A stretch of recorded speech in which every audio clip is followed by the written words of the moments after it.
Hey, what's going on, guys? So today we're talking about the best-selling cards under $5 or less. This is the Yu-Gi-Oh! Penny Stock Market Watch. Let's just jump right into it.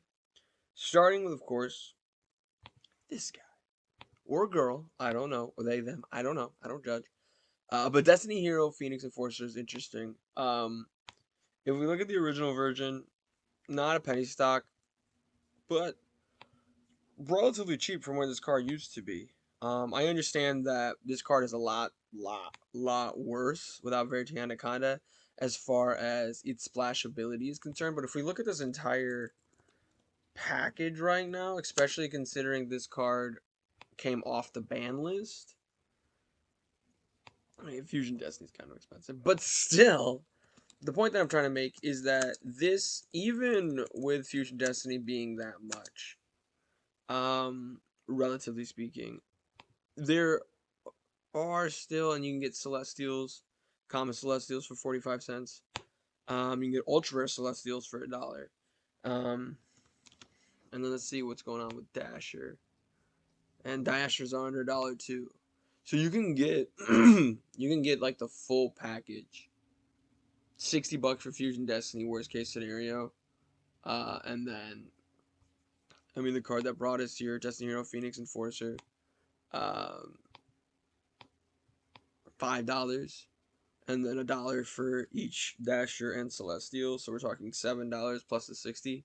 So $67. And I know that sounds like a lot for only 6 cards, especially if you're not going to run the package. But there's a definite possibility that this package, just playing Fusion Destiny plus the targets plus this card, could be huge. And Konami is constantly printing newer and newer stuff. All it takes was, I mean, I think Konami just printed out, or they were just trying to think of the right word to use. But there was a card that was announced that searches normal spell cards. So the fact of the matter is that this engine could go up very quickly. And even if Celestial, and even if you don't think, here's the thing, even if you don't want to get the package, this card is definitely a card to be on the lookout for. Because the reason it's on the penny stock market watch today isn't really because it's a penny stock, but it's because it actually just slipped under being a penny stock, right? And people saw that, and now we're like, hold up, we have to get our copies of this card. So just a card to keep out. It's also a good Ghost Reaper target if you're playing against Heroes, because Heroes is kind of like um, Destiny Hero, Phoenix Enforcer, Turbo at this point, because I don't know how else you would build that deck. Um, a lot of this stuff is relatively speaking the same. Still be on the lookout for Dark Rule No More. I'm still beating that drum. Um, Ghost Ogre, Ghost Bell. Hand traps are actually in an interesting spot right now. You have Nibiru. I mean, there's just the 3 we can see right now, right? Ghost Ogre, Ghost Belt, Nibiru. Those 3 hand traps are really solid. Right now, I would say the best hand traps right now. I mean, Ash is probably always going to be, relatively speaking, the best hand trap. Ash Blossom and Joy Springs from the structure deck. That's insane. Is over $5. So we won't be seeing this card still. This card's going to be crazy. We'll probably end up bumping into the structure deck later in the market watch. So I'm just not going to talk about it yet. But the reason I'm bringing up Ash, I know it's not a penny stock, and I don't think this card is either. But no. But hand traps are pretty cheap right now because it's just kind of we went too far back. It's kind of reprint season for all of that. So I think that at the end of the day, like I always say, spend your money how you feel. But now might be the best time to get, valuable hand traps. Here's my thing. Um, I don't have Nibiru. And the reason for that, because I talk about Gamma a lot, but I don't think I've ever talked about Nibiru, my thoughts on Nibiru. Because Nibiru right now is the number one, it's been in this slot for quite some time now. Like the number one best selling card under $5. And the reason I don't talk about it a lot on the Market Watch, I don't really think it's a good buy. And the reason I don't really think it's a good buy, even at $3, um, I just, so here's my thing. Welcome to my TED Talk. Here's my thing with Nibiru is like, there are some formats where this card is just garbage, right? And Droll and Lockbird is like that too. However, unlike Droll and Lockbird, Nibiru, when it's good in a format, is still not necessarily speaking a turn ender, right? Like Drytron or Sky Striker, if they get drolled, it's over. Like the new Crystal Beast deck does a lot of searching. Droll and Lockbird is insane against that deck, right? But all three of those decks I just mentioned, not Drytron. Drytron can kind of play around Nibiru. Actually, Drytron can play around Nibiru really well. But all three of those decks, especially Sky Striker and Crystal Beast, they play around Nibiru amazingly. And for me, here's my issue. I've never loved giving my opponent a card, right? And like I said, spend your money how you want to. If you know how to play Nibiru super well, then you go crazy with that. But I don't love giving my opponent a card. And here's my issue with Nibiru. The better, the higher impact Nibiru has, the better the token is that you give your opponent. Now, obviously, if you have an easy way to get rid of the token, that's fine. But I've seen a lot of really weird and awkward game states where the token ends up either stalling out so the person who got Nibiru can still win, or where the token wins the duel. I myself have won duels with a Nibiru token, right? Like you just have this 4,200 attack and defense rock monster, and you just play protect the Nibiru token, and you can just win off of that. Now there are certain matchups like I'm a big fan of Salamangreat. Nibiru is crazy against Salamangreat because Salamangreat has to summon 5 times.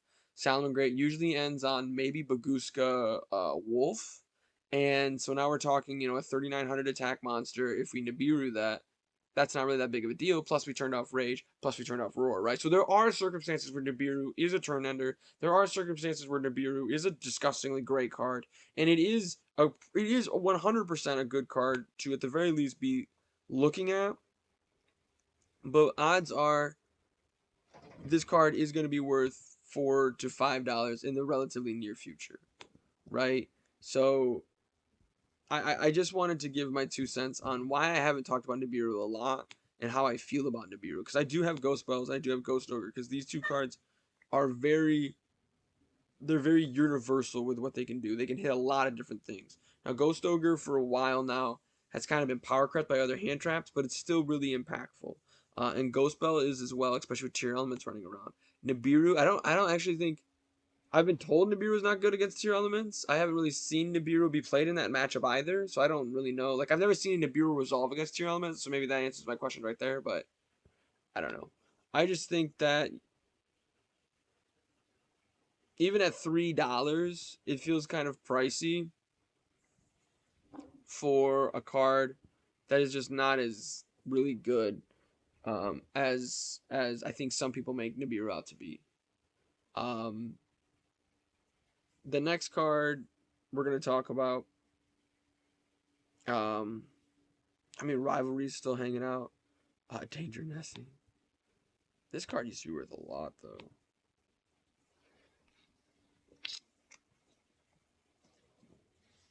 Um, it's been moving. It's been moving. Um, this is interesting. We knew as Dangers come off the ban list, which I don't know. First off, I don't know why these cards were ever printed. And I say things. I usually say those type of things about cards that have just, for the dawn of their existence, been used in some form of a meta deck. Like it's not a coincidence that Danger just is always, always, always popping up into meta decks. Um, this is one of the better ones too. The fact that it's an aqua, the fact that it is level 7. Level 7 is not as important as it being an aqua. All of that does matter. Um, but it is also probably the best one because it is the searcher. Um, Now whether or not this is a good penny stock, I would say so without a doubt. And this is what you're always looking for when you're looking at penny stocks, or you're looking at the cheapest version of a card. How expensive are the other versions, right? Because worst case scenario is that it will be like half of what the other ones are worth, right? I mean, we look at this is the Gold Shark version. It's about $12.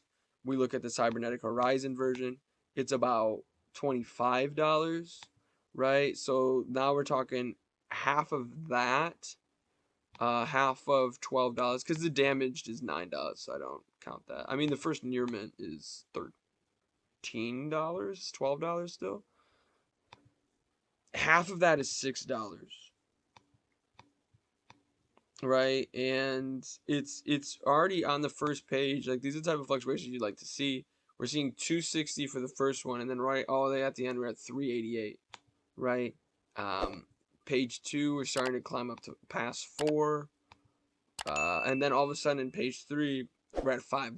We're past the penny stock mark. So this is definitely a card to be on the lookout for. It is on the higher end of a penny stock. It's like $4, like you're creeping around that high three, low $4 range. But this card has just always, always, always been relevant. All the danger stuff has been super relevant. I guess we could just do a quick overview of that. I don't want to deep dive into danger. But like I said, these cards have always been relatively solid. Um, Mothman is pricier. I thought there was a cheaper version of Mothman, but maybe I'm just thinking of Mothman's older price. Yeah, even this card, it's insane. It's insane, but these cards are really good. So if you, especially here's the thing with danger, if you're able to pick up a danger package, that's probably the best. Like if you have like if you have a crazy pull at locals or you have a crazy pull at a regional, and you're doing trades and someone's like, hey, take a danger package for these cards. That could be really really valuable because not only are you going to get a very solid engine that you can sometimes mess around with, but you're also going to get insane value on these cards because I don't ever see these cards not being expensive, right? Like even if we take a look, I mean, this card might not be the greatest example, but even if we take a look at the frog package, I mean, for what it's worth, like $2 for cards that are this old, like how many dual overload and Stardust overdrives have been opened, right? Like, and it's really it's a $2 card, right? And Rodent Totem just got banned, like this package just got hit, and it's still a $2 card, right? Now I understand like Danger Nessie being a $2 card in 5 years could be a bad thing. But like I said, Rodent Totem just got hit. That's why this card is a little bit smaller. And the point that I'm just trying to make with all that is like as long as people are playing Yu-Gi-Oh, this card is going to be worth value. That's basically all I was trying to say with all that. Power of the Elements, Guardian of the Deep. I've seen this card before. I think I've probably even read this card before, but I just forget. The original second card is if this card is secret summon during your opponent's turn, you can banish all cards on the field during the standby phase. After this card is banished, special summon. It has to be synchro summoned during your opponent's turn, and it gains 500. That's interesting. Because you can make this like Crystron. It's a little different because Hulk um, is gone. Hulk of Fibrax. Interesting. Oh, it's a tuner? No, okay, it's not a tuner. Okay. Because this is about 5 best synchro tuners, and then that's the artwork. I don't really love this card. I don't like cards that are this circumstantial. Like having to be synchro summoned during your opponent's, like Formula Synchron comes to mind. There's some Crystron synchro monsters that do that, but there really aren't a lot of monsters that synchro summon during your opponent's turn. And like honestly, this card is so circumstantial. If you can pull it off, congratulations. But if not, and the thing is too, as far as like investing for this card is concerned, I don't know why you need to run more than one of this card. I don't see you making two of them in a duel, but you go crazy. Like I said, spend your money however you feel. I just don't think it's gonna be super duper solid, and so I was actually wrong. That's interesting. I wanted to see this real quick. Then let's just go. I know. We've been going to the second page a lot, and I don't usually do that. But I'm actually going to the second page for a different reason. Because I've been going to the second page recently, as it takes a second to load. To not talk about the Megatons. But I'm going to the second page right now to see What's the best-selling card under $5 from the Crystal Beast structure deck? And we found it. It's interesting. So when we look at the Crystal Beast structure deck, Ghost Spell, which makes sense. There's a very high quality reprint, and at under $1, that's actually insane. Um, I mean, there were a lot of really good reprints in that structure deck. It was, Ash Blossom comes to mind. Ghost Bell, D Shifters at 40 cents. Even this, I could see in like a year, these being the prices of these cards, like $10, $3. Don't hold me to this, obviously, and come back a year from now. And go, oh, you were wrong about Ghost Bell. It's not $3. But $10, $3. Um, Depending on the meta, $4 or $2, depending on the meta. $1, $2, $1, $2. What these will be the same price. These will almost always be the same price, and so will this. Um, these archetype specific cards. Because here's what's great. Here's what's and I've talked about structure decks a lot on this Market Watch, like the Albat Strike structure deck. I was huge on that. Um, the Ice Barrier structure deck, I was big on that. Freezing Chains. Um, there was another one that's come out recently that I was super big on as well, because there's just insane value.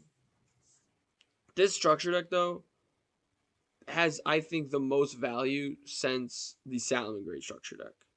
And I mean that with full conviction. Like, if you haven't picked up, like, even if you don't want to run the deck, because first off, the deck is actually a lot of fun. I've been messing around with like a Tri Brigade Crystal Beast deck. If you guys are interested in that deck profile, let me know in the comments down below. I've been meaning to test it at like a locals or a regional, but I've just been working a lot, so I haven't really had too much time on that. Um, but even just like the pure version of Crystal Beast is a lot of fun. But even if you don't want to mess around with Crystal Beast, I don't know why you wouldn't. But even if you don't want to mess around with Crystal Beast, Dark Magician, Blue Eyes, the Egyptian Gods, um, Elemental Heroes and heroes in general, um, Synchron, and that's kind of it. Black Wings, though, Six Samurai. Um, there are just certain archetypes that have a really, really, really, really devoted fan base. And what's great about Crystal Beast too, it's a huge fan base too. Um, like when it comes to this structure deck, if you haven't gotten it yet, and I've gotten 3, I might get 3 more. And I'm that high on this structure deck. And the reason for that, even if it was just these 3 cards, plus this page full of cards, right? Which is just like the Crystal Beast stuff. Like Ancient City, Rainbow Ruins, and Crystal Release, and Rare Value, and Crystal Promise. Um, and then it was the new Crystal Beast cards. Like no Ash, no D Shifter, no Foolish Burial Goods, no Melody, no Cosmic. It was just like Crystal Bond and Rainbow Bridge of the Heart and the tokens. Tokens look beautiful, by the way. Not, I mean, I don't really like the common tokens that much, but the tokens look absolutely beautiful. Like this token looks fantastic. But like Awakening, I think Crystal Miracle. This is new to the structure deck, right? Yeah. Even if it was just that, like pure Crystal Beast, no valuable reprints, it would still be worth a bunch of money later in its life because people love this archetype. People adore this archetype, and it's just this strange thing. I just recently updated all of my stuff on TCG Player, so if you guys want, go ahead and check that out on TCG Player. It's Cards of Connor if you stumble upon me. But the reason I'm bringing it up is because I just updated a lot of my inventory, and within the hour, a card sold. The card that sold was a Dark Magician Sport card. I believe it was the one of the fusion monsters. There's a bunch at this point, right? Dark Magician's like that too. I would say Dark Magician's a little higher as far as like the fan base for its popularity is concerned, but Crystal Beast is up there. Like this archetype has a humongous fan base. I mean, if you haven't figured it out yet, like I'm obviously a part of it, but like it's just it's just like the artwork, the style of the deck that it plays, especially now, it's insane. But then we add in reprints like Metaverse, Cosmic Cyclone, Foolish Burial Goods, Dimension Shifter, Ghost Bell, and Ash. I mean, what was the last structure deck Ash was printed in? This, I mean, just I mean, maybe you can't. It's not apples to apples, right? But the last structure deck, and that's why I compared it to this structure deck, because the last structure deck that this card was printed in is worth $45. And look at this. Look at this. You know, Goes and Match was in here. Ash was in here. This was a good reprint when it came out. Um, this was a good reprint when it came out. This structure deck's not even that good compared to the Crystal Beast structure deck. Like Monster Reincarnation is in here. Flamevale Fire Dog is in here. Break Off Traphole's okay. Doolittle, that's a good reprint too, actually. This is a good reprint too. Circle of the Fire Kings. Um, it's not a great reprint, but it's a good reprint. Like, I understand Crystal Beast, even like now, is still not that great of an archetype. But, but, I strongly this is probably the strongest I've ever recommended buying something on a market watch. And I understand if you can't afford it, by all means, don't do it. Pick up singles if you can. You know, Ghost Bells are 70 cents a dollar. It's the highest selling card under $5 from the structure deck. D Shifters is going to be a good reprint. Cosmic's going to be a good reprint. And if you don't want to pick up the full structure decks, I do still recommend picking up cards like Crystal Bond, picking up Rainbow Bridge of the Heart, Crystal Miracle, Awakening. Like, there's a reason. Like, look at the best-selling cards from the structure deck. There is one card from the best-selling cards of the structure deck that is either a not a reprint of like a Cosmic Cyclone D Shifter type reprint, or B not a new card, right? It's Rainbow Dragon. Right? I don't know how expensive this Rainbow Dragon is going to end up being. It is a nice looking Rainbow Dragon, but I believe they have an ultimate version of Rainbow Dragon. Do they have a ghost rare of Rainbow Dragon? Because if not, they need to get a ghost rare of Rainbow Dragon. I feel like the most obvious ghost rare ever is Rainbow Dragon, right? There's no ultimate version? Interesting. Wow.